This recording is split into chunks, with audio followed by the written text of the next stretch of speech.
श्रीमद्भागवत महापुराण की, श्री कृष्ण दिव्यान व्यास जीवों की, श्री शुक मुनि की, श्रीसुत मुनि की, परीक्षित महाराज की, शनकादि ऋषिवृंद की, आपन आपन गुरुदेव की, आपन आपन इष्ट देव की, आज के आनंद की।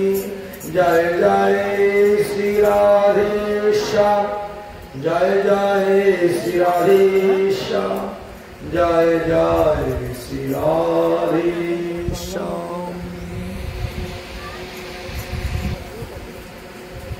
परमहंस शिरोमणि सुखदेव गोस्वामी पाद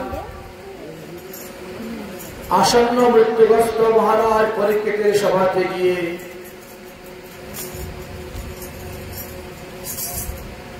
যেভাবে শ্রীমদ্ ভাগবত সপ্তাহ জ্ঞান যজ্ঞের অনুষ্ঠান করেছিলেন সেই ক্রম অনুসারে আজ তাহার তৃতীয় দিবস। গতকালকে আমরা জড়ভরতের উপকার পর্যন্ত আস্বাদন করেছিলাম। আমাদের এই ভারতবর্ষে তিনজন ভরতের কথা আলোচনা করা আছে। এই শ্রীমদ্ ভাগবত মহাপুরাণেও তিনজন ভরতের চরিত্র কথা আলোচনা করা আছে। একজন হলেন ভক্তি মার্গ, একজন হলেন জ্ঞান মার্গ, আর একজন হলেন কর্ম মার্গ। তাই ভক্তি যোগ জ্ঞান তিন মার্গেই তিনজনের কথা আলোচনা করেছে। সপ্তদ্বীপ পৃথিবীর মধ্যে আমাদের ভারতবর্ষ হল সর্বশ্রেষ্ঠ ভূমি। এটি হলো কর্মভূমি। এখানে যে যেমন কর্ম করবেন তেমনই তিনি ফল লাভ করিতে পারবেন। এই জন্য দেবতারাও বাঞ্ছা করেন ভারতবর্ষে এসে মনুষ্য দেহ নিয়ে জন্মগ্রহণ করার জন্য। আর আমরা সেই মনুষ্য জন্ম পেয়ে হেলায় অবহেলায় দিনগুলাকে কাটিয়ে দিচ্ছি। আমরা আমাদের জীবনের মূল্য বুঝতে পারছি না, তার গুরুত্ব দিতে পারছি না, মানবতা অর্জন করতে পারছি না, মনুষ্যত্ব লাভ করতে পারতেছি না, মানুষের কাজ করে যেতে পারছি না। তাহলে কি পুনর্জন্ম মনুষ্য জন্ম পাওয়া যাবে? এটাই হলো সবথেকে বড় প্রশ্ন। সবাই স্বধর্ম নিয়ে ব্যস্ত হয়ে আছে, কিন্তু ধর্ম করতে গিয়ে অনেকেই অধর্ম, উপধর্ম, ছল ধর্ম, কপট ধর্ম, আবাস ধর্ম করে যাচ্ছে। এই জন্য প্রকৃত ধর্ম কাকে বলে সেটা জানতে হবে, বুঝতে হবে, শিখতে হবে এবং কাজ করতে হবে। শিখবেন কোথায়?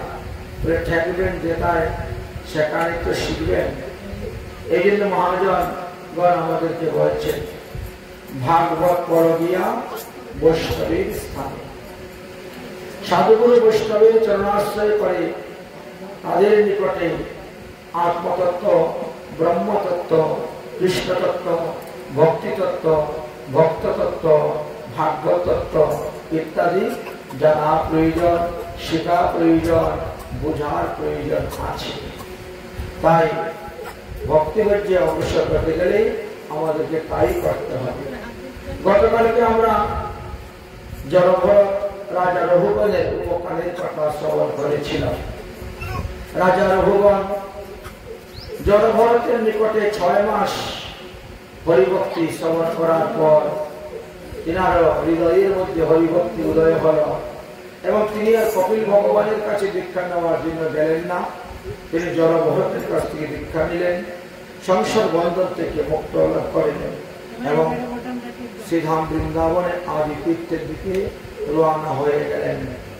যাই হোক, তাহলে যে ভরতের নাম অনুসারে আমাদের এই দেশের নাম ভারতবর্ষ হল, এই ভরত হলেন ঋষভ দেবীর পুত্র ভরত। তিনি আমাদেরকে দেখিয়ে গেলেন যে হরির ভজন করতে গিয়ে কেউ হরিণের ভজন করবেন না। যদি হরিণের ভজন করতে যান তাহলে আপনার পতন হবে। তাহলে আজকালকে যারা বাড়িতে কুকুর পালতেছে, কুকুর পুষতেছে, কুকুরকে নিয়ে খাওয়া দাওয়া, উঠা বসা, ঘুমানো, চলাফেরা করতেছে, তারা মৃত্যুর পরে কি হবে? কুকুর জমিতেই গমন করবে। যার প্রতি যারা আসক্ত হবে, যে আসক্তি সীমিত, যাকে ভালোবাসবে, মৃত্যুর সময় তো সে তারই চিন্তা করবে, আর তার চিন্তা করতে করতে মারা যাবে, আর পরজন্মে তিনি সেই জন্যই প্রাপ্ত হইবেন। তাই আসন্ন মৃত্যুর সময় যাতে আমাদের মুখে হরিনাম আসে, এই জন্য আগের থেকেই আমাদেরকে হরিনাম জপ করতে হবে, হরিনাম কীর্তন করতে হবে, হরিনামের অভ্যাস করতে হবে।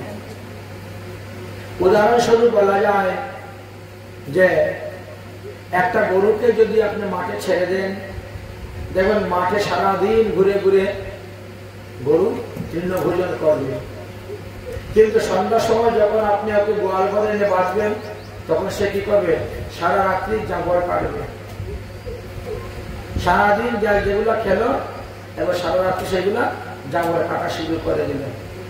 ঠিক তেমনি ভাবে আসন্ন মৃত্যুর সময়ে আমরা যখন সরসজ্জা হয়ে পড়ি, আর সেই সময়ে আমাদের জাবর কাটা শুরু হয়ে যায়। কত বছর বয়সে কি করেছিলাম, এই সমস্ত আমাদের মনের মধ্যে সে উদয় হয়, আর এইভাবে জাবর কাটতে কাটতে আমাদের প্রাণবায়ু দেহ থেকে বেরিয়ে যায়, আর পরজন্মে সেই দেহ প্রাপ্ত হতে হয়। ভরত 3 জন্মে ভগবান পদপদ্ম লাভ করতে পেরেছেন। দেখালেন যে কেউ যদি ইচ্ছা করে তাহলে তিনি 1 জন্মে ভগবত পদপদ্ম লাভ করতে পারবেন। তিনাকে 84 লক্ষ যদি ভ্রমণ করতে হলো না, মনুষ্য জন্ম পেলেন, ভজন করলেন, আবার হরিণ জন্ম পেলেন, সেই দেহ ভজন করলেন, আবার জনভর ব্রাহ্মণ দেহ পেলেন, সেই দেহ তিনি ভজন করলেন। তাই যে কোনো দেহই হোক না কেন, ভজনটা হলো আমাদের আসল। হোক না জন্ম যেসে কুলে, যে কোনো কুলে জন্ম হোক, যে কোনো গোত্রে জন্ম হোক, আর যে কোনো স্থানে জন্ম হোক না কেন, হরিভজনটাই হলো আমাদের জীবনের সবথেকে মুখ্য উদ্দেশ্য। তাই হরি ভজন করো, কারণ হরি হলো আমাদের। যারা হরি ভজন করে না তারা পিতৃদুহী হয়ে যায়। শাস্ত্রে বলছেন, জগতের পিতা কৃষ্ণ জনা ভোজে বা পিতৃদ্রোহী পাতকীর জন্ম জন্মেই তা। এই জন্য শ্রীমদ্ ভাগবত মহাপুরাণের 1ম স্কন্ধ থেকে আরম্ভ করে 9ম স্কন্ধ পর্যন্তই অনেক ভক্তের চরিত্র কথা বর্ণন করে গিয়েছেন। কোন ভক্ত কিভাবে সাধন করে ভজন করে ভগবান পদপদ্ম লাভ করেছিলেন, এই সিদ্ধান্তগুলা আমাদেরকে দেখিয়ে দিলেন। কারণ একজন ভক্তের চরিত্র, আচরণ, ব্যবহার আরেক ভক্ত করতে পারে, কিন্তু ভগবানেরটা তো করা যাবে না। একটা হলো অনুসরণ আর একটা হলো অনুকরণ। ভগবানেরটা হলো অনুসরণ আর ভক্তেরটা অনুকরণ বলা হয়। তাই তো বলে গেছেন, যজ্জত আচরিত শ্রেষ্ঠম তদনম অনুবর্ততে। শ্রেষ্ঠ লোকেরা যাহা করে তুমি তাহাই করিবে, এটাই হলো নিয়ম। তাই আমাদের মহাজনগণ শ্রেষ্ঠ লোকেরা যাহা করেছেন আমরা সেইগুলোই করার চেষ্টা করি এবং পালন করার দৃঢ় সংকল্প নিয়ে থাকি। যাই হোক, আমরা গতকালকে যে ভরতের কথা আলোচনা করলাম, এই ভরতের অনেকগুলি পুত্র সন্তান ছিল। তার মধ্যে সৌমিত্রী নামক পুত্র ছিলেন শ্রেষ্ঠ পুত্র এবং জ্যেষ্ঠ পুত্র। এই সৌমিত্রীর বংশেতে ক্রম অনুসারে 14 জন রাজা পরস্পর তারা পৃথিবীতে লালন পালন করেছিলেন। তারপরে গয় নামক এক রাজা জন্মগ্রহণ করেছিলেন। এই রাজা গয় ছিলেন ভগবান বিষ্ণুর অংশ। গয় নামক রাজা, তিনি বহু যজ্ঞ অনুষ্ঠান করেছিলেন এবং ভগবানেরও প্রিয় পাত্র হয়েছিলেন। সাধু সমাজের শিরোমণি হয়েছিলেন এই রাজা গয়। রাজা গয়ের পত্নী দময়ন্তীর গর্ভেতে তিনি বহু পুত্র সন্তান উৎপাদন করিয়েছিলেন।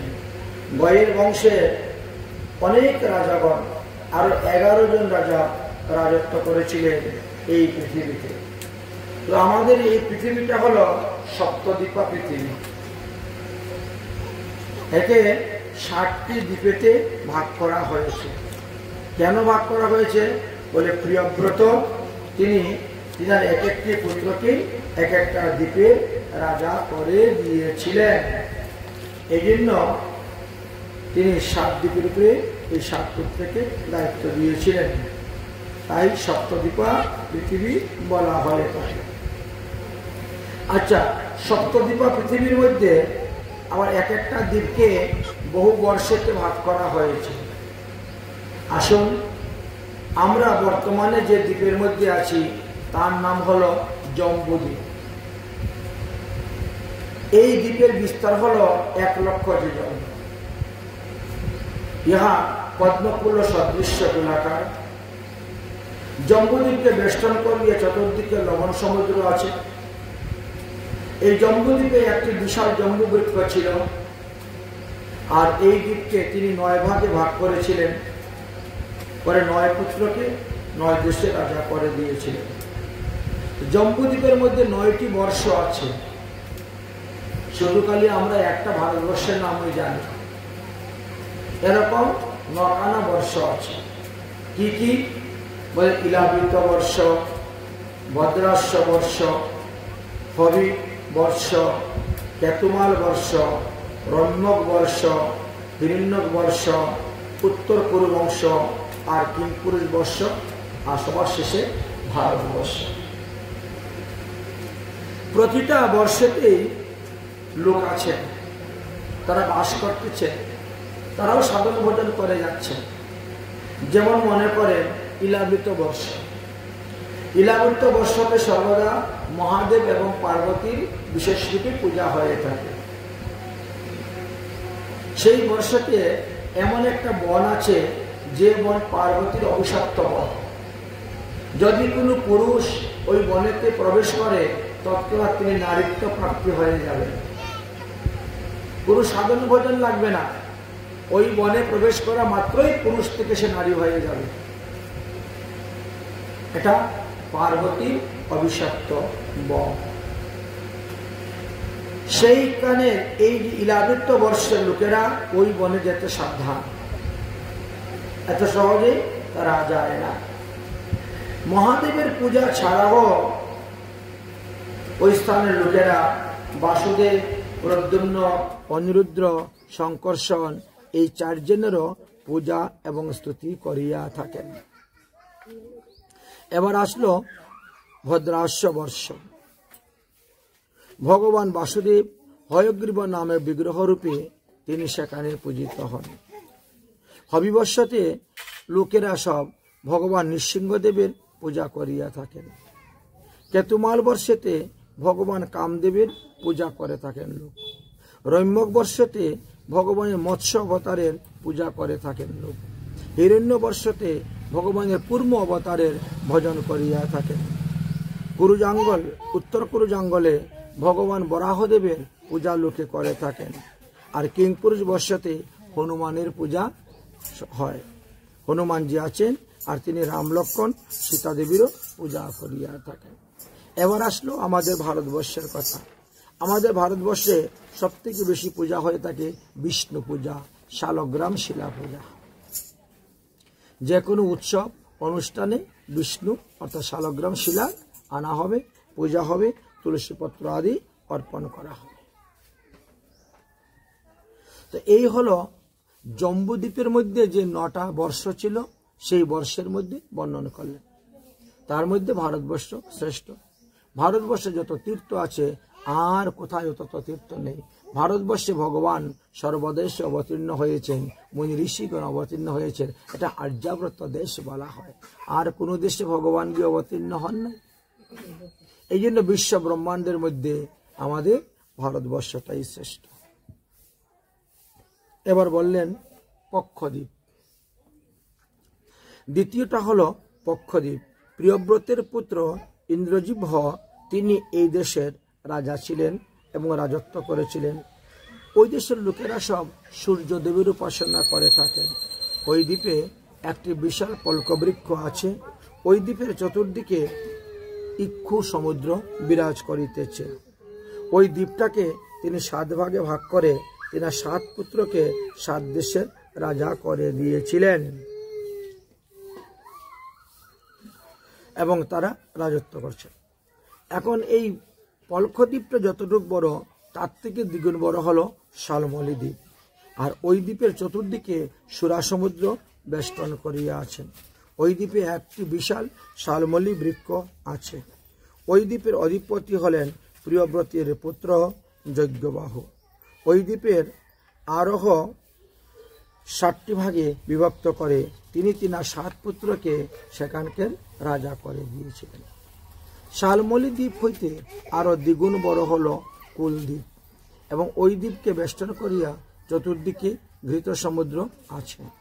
ওই দ্বীপে বৃহৎ একটি কুশ বৃক্ষ গাছ আছে, এই জন্য কুলদ্বীপ বলা হয়। শালমলী বৃহৎ একটি কুশগুচ্ছ আছে, সেখানে প্রিয়ব্রতের পুত্র হিরণ্যরেতা অধিকার করে আছেন, দখলে আছেন, তিনি রাজত্ব করতেছেন। ওই দ্বীপের লোক সবাই অগ্নিদেবতার পূজা করিয়া থাকে। ওই দ্বীপকে তিনি 7টি ভাগে বিভক্ত করিয়া তিনি 7 পুত্রকে রাজা করে দিয়েছিলেন। তারপরে আসলো কোষ দ্বীপ। ওই দ্বীপের দ্বিগুণ বড় হলো কুঞ্চদ্বীপ। আর এই কুঞ্চদ্বীপের একটি বিশাল কুঞ্চবৃক্ষ আছে। ওই দ্বীপকে বেষ্টন করিয়া চতুর্দিকে ক্ষীর সমুদ্র অবস্থান করিতেছে। ওই দ্বীপের অধিপতি প্রিয়ব্রতের পুত্র ঘৃতপৃষ্ঠ। তিনি ওই দ্বীপকে 7 ভাগে বিভক্ত করিয়া 7 পুত্রকে 7 দেশে রাজা করে দিয়েছিলেন। ওই দেশের লোকেরা সব জলময় ভগবানের আরাধনা করিয়া থাকে। তারপরে আসলো শাকদ্বীপ।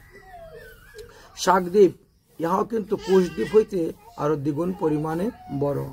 ওই দ্বীপে শাক নামক একটি বিশাল বৃক্ষ আছে বলে তার নাম শাকদ্বীপ। ওই দ্বীপকে বেষ্টন করিয়া ঘৃত সমুদ্র অবস্থান করেন। ওই দ্বীপের লোকেরা সব বায়ুরূপী ভগবানের আরাধনা করিয়া থাকেন। ওই দ্বীপের অধিপতি হলেন প্রিয়ব্রতের পুত্র মেধাতিথি। তিনি ওই দ্বীপকে 7 ভাগে বিভক্ত করিয়া 7 পুত্রকে 7 দেশে রাজা করে দিয়েছিলেন। অতঃপর আসলো পুষ্কর দ্বীপ। ইহা শাকদ্বীপ হইতেও আরো দ্বিগুণ পরিমাণে বড় এবং সেখানে ব্রহ্মা অবস্থান করেন, ব্রহ্মার আসন আছে। ওই দ্বীপের লোক সব ব্রহ্মারই আরাধনা করিয়া থাকেন। ওই দ্বীপকে বেষ্টন করিয়া সুস্বাদু জল সমুদ্র চতুর্দিকে অবস্থান করিতেছে। ওই দ্বীপকে স্বর্ণময়, ওই দ্বীপের মধ্যে স্বর্ণময় একটি বিশাল পদ্ম ফুল আছে। ওই দ্বীপের অধিপতি হলেন প্রিয়ব্রতের পুত্র বিতিহোত্র এবং তিনি ওই দ্বীপকে 2 ভাগে বিভক্ত করিয়া তাহার 2 পুত্রকে অর্পণ করেছিলেন, রমণক এবং ধাতক। এইভাবে অতি সংক্ষেপে আমরা সপ্তদ্বীপা পৃথিবীর কথা বর্ণন করিলাম। আর এই সপ্তদ্বীপা পৃথিবীর মধ্যে শ্রেষ্ঠ হলো আমাদের এই ভারতবর্ষ। তার থেকে শ্রেষ্ঠ আর কেউ নেই। মহারাজ পরীক্ষিত জিজ্ঞাসা করলেন, গুরুদেব, আমি সূর্যদেবের সম্পর্কে কিছু জানতে চাই। ভগবান সূর্যদেব সম্পর্কে আমাকে কিছু অভিজ্ঞতা প্রদান করুন।